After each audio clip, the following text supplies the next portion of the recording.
Hey guys, what is going on? It is NeoExcalibur with a new video here, and I know it's been a while since I've actually, spoken in one of my videos, or even used that intro, and I guess if you've been keeping up with the channel lately, that's because I've been live streaming for the most part, and I haven't been making videos, and even more recently, I've decided to turn off the chat audio, so when you watch my live streams and you can't hear me, it's not because I'm not talking, even when friends are there, it's just that I turned off the chat audio when I play with my friends because, privacy reasons, and sometimes we might talk about stuff that might not be suitable for YouTube, or, we wouldn't want other people to hear besides us, so to respect their privacy and all that, I turn off the chat audio for my streams. Now, when I play solo, I usually will have the chat audio on, but lately I've been playing DBD, Dead by Daylight, and I usually play that with friends, so that's why I'm usually muting my chat audio in my streams. So I apologize for that, but I definitely have a channel update that I want to talk about at the end of the video. Nothing crazy, just like games I'll be playing or I want to play and stuff like that. But today I mainly want to talk about the PlayStation 5. Now, I actually already recorded this video yesterday and I was gonna upload it, but because it's already been 2 days since the live stream, I didn't feel comfortable recording or uploading yesterday's video today because it would have been 2 days ago. And I kept saying yesterday, but the live stream wasn't yesterday, it was the day before. So, yeah, I just felt like re-recording the video and also to just, make it better. The more times you record, the better, right? Anyway, so let's get into it. So today, I'm going to be talking about the PS5 reveal live stream that they had a couple of days ago. My thoughts, my opinions on it, the games, the console itself, all that stuff. So let's get straight into it. So the first thing I want to talk about is the console itself, the PlayStation 5, because that's mainly the reason everybody was there, because up until that point, PlayStation had only really released information about the controller, and we only saw pictures of the controller, nothing about the console. So they showed it at the end of the live stream, and I have two websites that I'm looking at right now that talks about everything that was talked about in the live stream. So I'll link those two websites in the description if you want to follow along. One website is about just the console itself. The other one talks a little bit about the console, albeit more generally, and it also talks about most of the games that were showcased in that live stream. So right now I'm looking at The Verge, which is just the specs for the PlayStation 5, and I'm looking at it right now. So basically, the PlayStation 5 is going to come out with two versions of the console. One version is just the regular version with a disc slot, which is going to be Ultra HD Blu-ray 4K, yeah, 4K Blu-ray drive, just making sure. And the other one is what they call the PlayStation Digital Edition, the other version of the console that doesn't have a disc slot. And I guess before I get into the specs of it, my personal thoughts on the console design, I think it looks really cool. I hope, though, that they come out with an all-black version of this console, because I'm not a big fan of the white, only because I feel like I'll stain it really easily, and like it'll get dirty, and I don't know, I don't really like that. Also, by the way, before I get further into the video, in the background right now, I just have a Battlefront 2 menu right now, Star Wars Battlefront 2 menu, just as background. And the game is actually free right now for the month of June 2020 on PlayStation 4 for PlayStation Plus members. And I would highly recommend getting this game. It's a great multiplayer game. Yeah, I just wanted to throw that out there. Now back to this. So I guess my first question when I saw that they were going to have two different versions of the console was, what's the pricing going to look like? Now, they didn't reveal the price in the live stream, so we still have no clue what the price is. But we don't even have to talk about the price here. We just have to talk about, are they going to be the same price at release? Is one cheaper than the other? And if so, which one would be worth getting?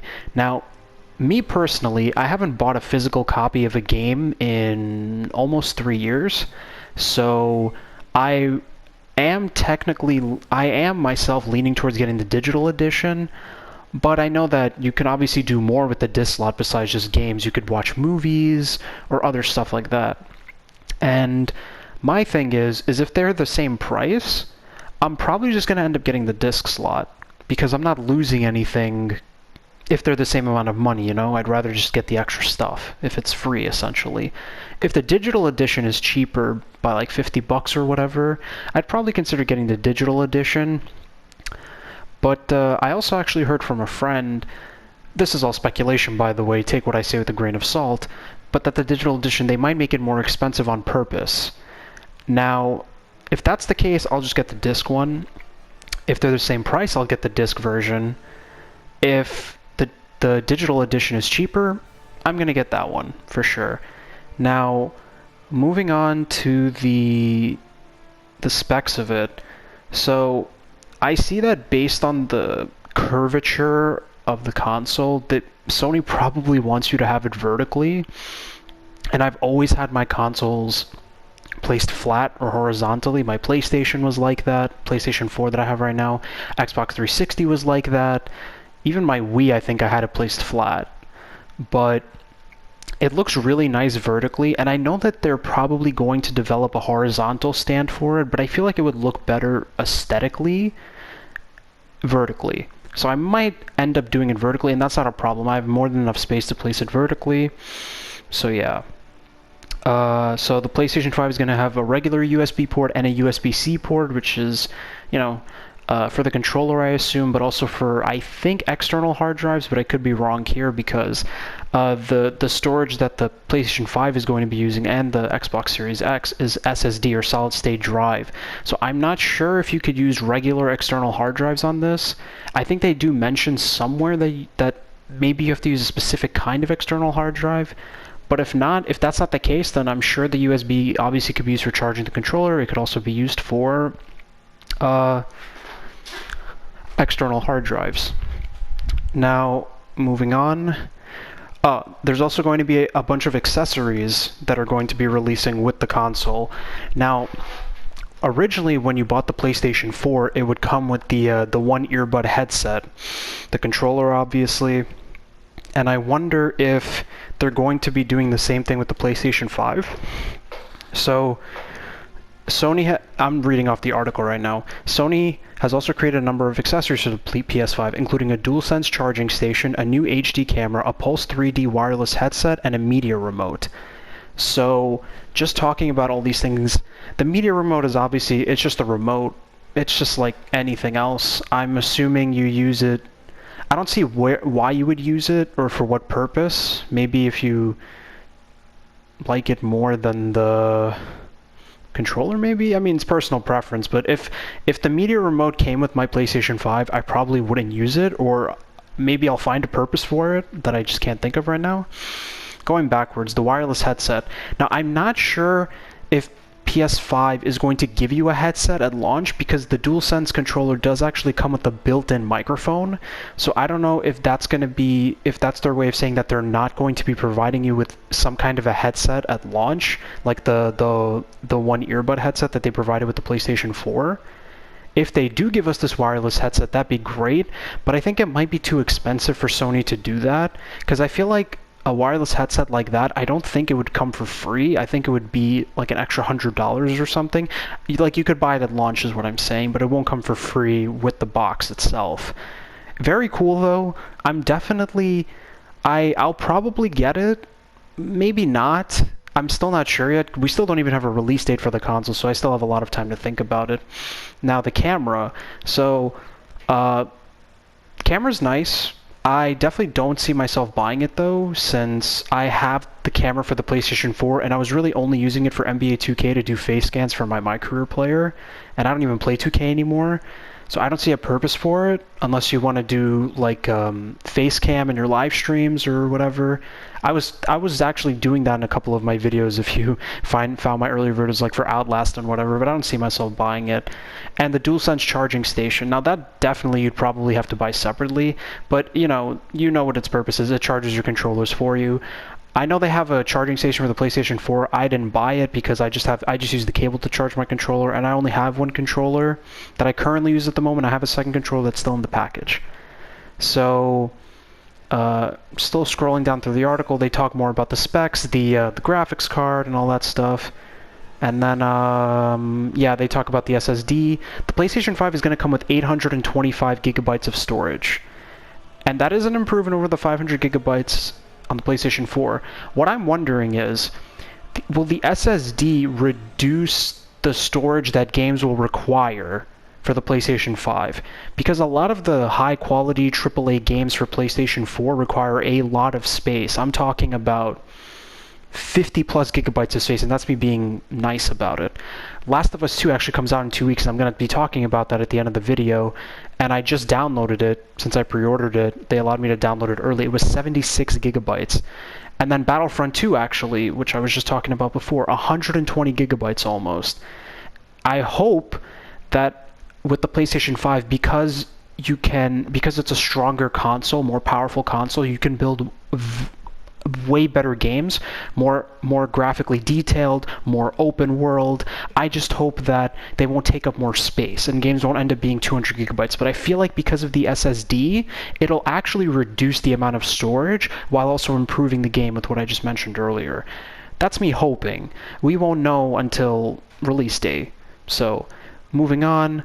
The PlayStation 5 will also support 8K graphics, 4K graphics at a 120Hz refresh rate, and 3D audio.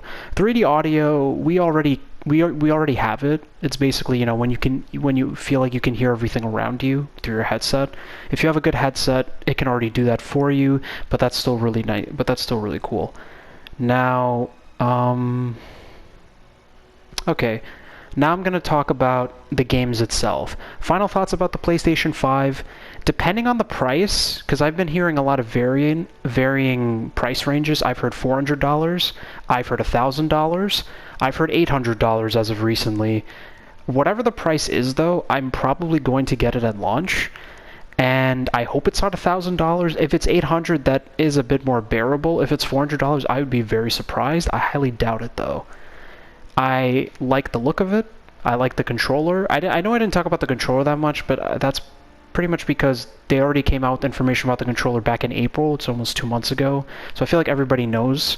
But just to recap it, the DualSense 5 controller features haptic feedback, the built-in microphone, a different design, adaptive triggers, all that stuff. And it still has like the same button setup pretty much. It has the D-pad, it has the touchpad, you know, the usual stuff a controller would have. I guess the biggest upgrade for the controller itself is the built-in microphone, because that means that even if you don't have a headset of any kind, you could just talk through your controller. And yeah, let's get more into the games now. So, during the live stream, the very first game that they showcased was Marvel's Spider-Man Miles Morales. And I'm not going to lie to you, that is the game I'm most hyped for the PlayStation 5. Now, I have heard very recently, literally today, that is not going to be its own separate game or a sequel. It's going to be an expansion to the Spider-Man game that came out 2 years ago. I'm not mad about that. I just hope they give us enough story, and I'd be happy with that.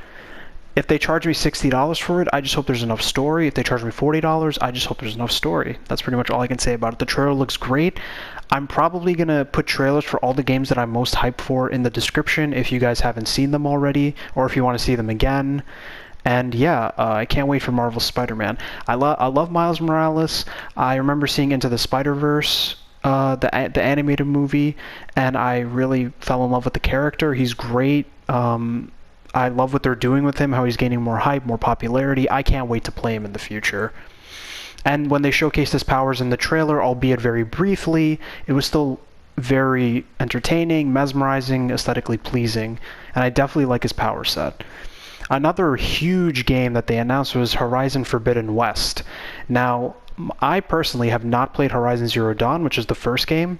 I do plan on playing it, though, before the PlayStation 5 comes out. I still have a few months to get in all my single-player games, but I could still play them on PS5 if anything.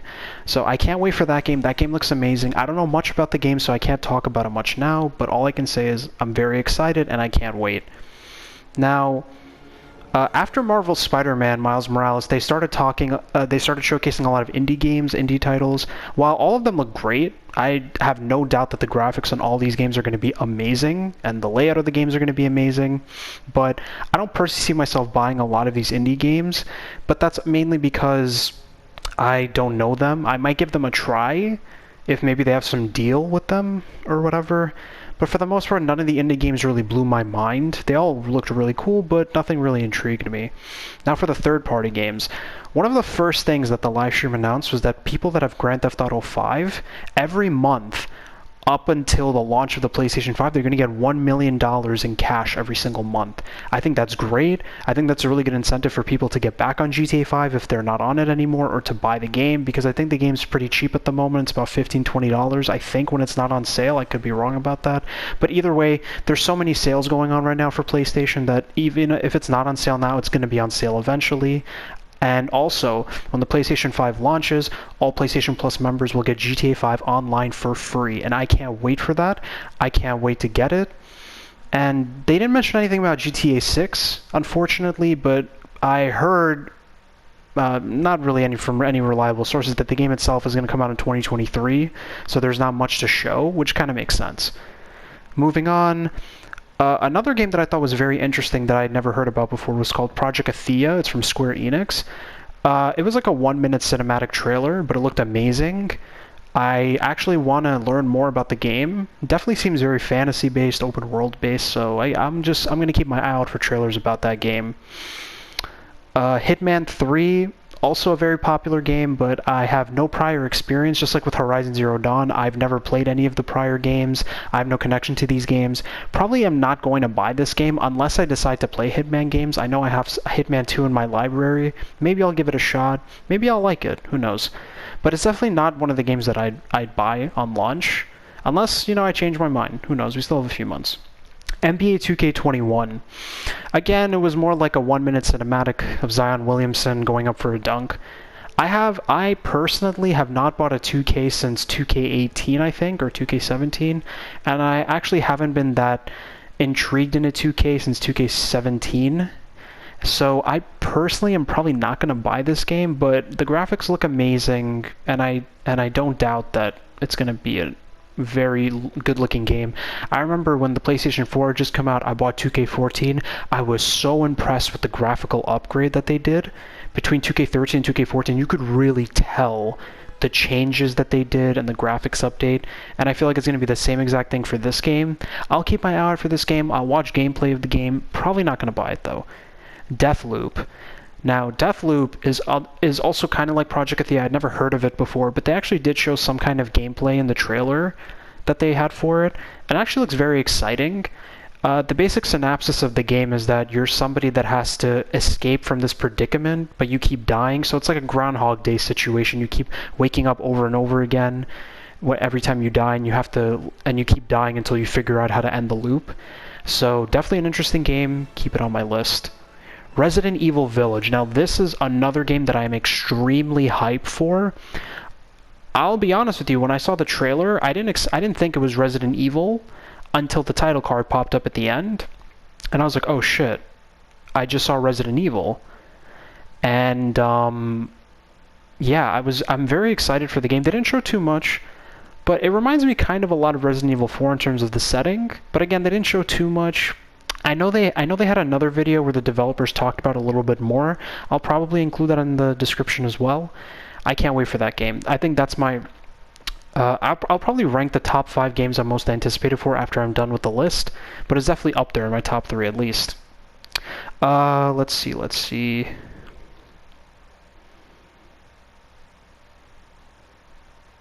Okay, the list is done, but I'm trying to think if there were any other games that maybe... that were announced that I haven't thought of.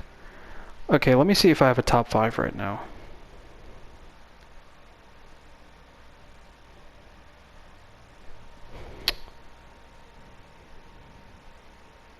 Okay, I have my top 5. So, my top 5 anticipated games for PlayStation 5. Number 5, probably Project Athia, mainly because it's the game I know the least, it's the game I've seen the least of, but I'm definitely excited for it. Not much to talk about it besides what I mentioned before. Number 4 is Deathloop. Again, great game, very interesting concept, can't wait to play it. The gameplay doesn't look too bad, can't wait for it. Number 3, Horizon Forbidden West. Now, before you guys hate on me for putting this game at number 3, as I mentioned before, I have no prior exposure to the game. I don't really have a connection to the games like I do with Resident Evil or Spider-Man. So I don't doubt it'll be an amazing game, but I need to actually play the first game first before I can get into it a lot more. Number 2, Resident Evil 8 Village. I love the Resident Evil games. I love the movies were good. I watched them growing up as a kid. They don't really hold up today, but still, it's a part of my childhood. I can't wait for the game. The little cutscene they had after the title card was amazing. I don't want to spoil it for you guys if you haven't seen it, but the trailer will be in the description below. I cannot wait for this game. I also thought they would have talked about Resident Evil 4 Remake, but I guess they might release that after Resident Evil 8 Village, which makes sense. And my number 1 most anticipated game for PlayStation 5 obviously is Marvel's Spider-Man Miles Morales. Like I said before, huge fan of Spider-Man. Starting to become a huge fan of Miles Morales. I can't wait to play the game, sorry. And yeah, that's my top 5 most anticipated games for PlayStation 5. Let me know what your guys' lists are in the comments below, if anything. And like I said, if you want to watch any of the trailers for the games that I mentioned, they're in the description below. A few honorable mentions, actually, that I didn't talk about. Obviously, the first one is Hitman 3. I talked about it a little bit. Like I said, I don't feel that interested in playing it, but my mind could change. Another game that has actually looked really nice, but I'm probably not going to get, is this game called Pragmata, if I'm saying it right, or Pragmata.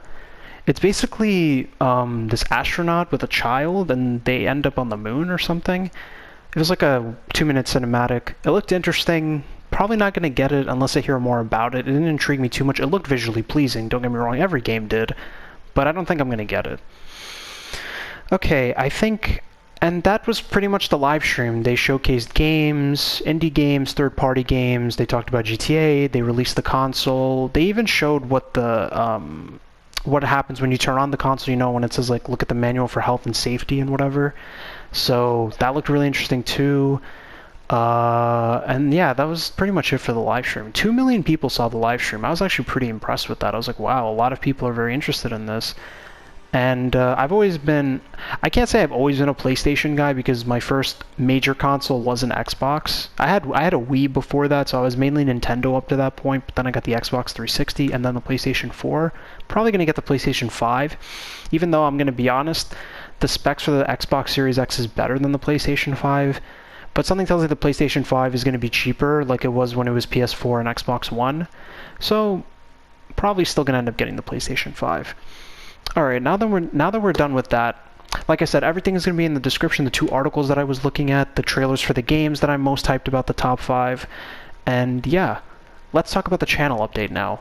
So, I know that because of the quarantine, I've been trying to upload more consistently. I've been doing this little mini-series called Quarantine Streams because that's literally what's going on right now. Because of quarantine, I've started to stream more. Up until that point, I haven't been streaming as frequently, and I honestly still don't stream that frequently. I haven't streamed in almost 2 weeks already. I hope to get back into it. I know I say that a lot, but as of lately, I have a lot of single-player games that I have to get into that I haven't even touched yet. For example, Resident Evil series. I just bought Resident Evil 2 Remake 2 months ago or so, and I bought Resident Evil 7 Biohazard, the Gold Edition, which contains mainly all of the DLCs recently as well. So I really want to play both of those games, and I'm probably going to live stream them too. So, and then also Assassin's Creed Origins/Odyssey. I might be buying those games very soon, and I will try to play those games as well. And again, I will try to live stream it as much as I can, or make videos of it, whichever one is best. In terms of Star Wars Jedi Fallen Order, I know I had a couple of streams of it in the beginning of the quarantine, but I have played a lot of it offline, or not while live streaming, so I'm not sure if I will continue streaming that game. Maybe I will, but just be prepared for a big skip in the story, I guess, because I played a lot of it off screen. As for other games, I mean, I have a lot of other games I want to play. I want to play a lot of games in the Uncharted series. I have all of the games. I got them all for free. Definitely might stream some Battlefront 2 if I can get enough time or enough gameplay to even upload. Yeah, Resident Evil I want to play a lot of. Oh, and 100% when The Last of Us 2 comes out next week, I'm going to be live streaming that day 1. I'm going to wait until 12 a.m. or 3 a.m. or whenever they allow us to play it, and I'm going to play. I'm so excited for that game. I will live stream the whole story through. I won't play it all in one go, obviously. I need to get some kind of sleep in between, but I am so excited for that game. And definitely that game I'm going to be live streaming. So I have a lot of content to work with. I just have to make sure I keep uploading. And also Dead by Daylight, of course. If I play with friends, I'm going to be playing that as well. But as I mentioned in the beginning of the video, just be prepared to not hear any of the chat audio, because if I'm playing with friends, I want to respect their privacy and yeah, not have them mention stuff to me that they otherwise wouldn't want mentioned to the whole world, even if there's like 2 people watching my videos. So like I said, I can't wait for the PlayStation 5. I can't wait for me to start uploading more. Let me know your thoughts of the PlayStation 5 live stream reveal event below. What games you're most excited for. And yeah, thank you guys for watching. Like if you enjoyed the video, subscribe for more content. And hope you guys stay safe out there.